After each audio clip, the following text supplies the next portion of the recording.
um, it is important that being a leader, we know where to drive those people that follows us.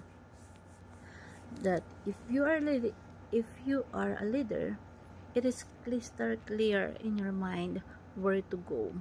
Where do you want to lead those people that follow you? Because when you have that visions where to go, and it is crystal clear to you what path you're going through with your team, with your followers, you have the edge because you know exactly what might gonna happen along the way. And it is the opportunity for you that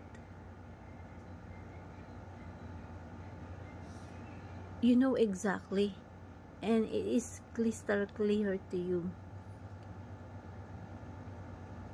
kung saan kayo pupunta. Because it's very hard to lead people that you don't know where to go. It is your responsibility to lead them in the right path, especially if you are a leader. Now,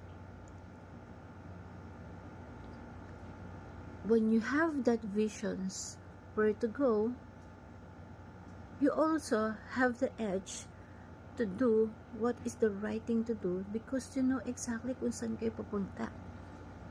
Alam mo na kung paano sila i-guide kasi alam mo kung saan kayo pupunta para hindi kayo maligaw pare-parehas. Kasi kapag hindi mo alam as a leader kung saan ka pupunta, mahirap yon kasi pwedeng hindi ka pwedeng pabara-bara lang, lalo na if you lead people. Kasi itong mga tao na to, they follow you because they know that you can lead them on the right path. They know and trust you that you know exactly what to do. And as a leader, you created something that impacted them, that impactful to those who believe in you.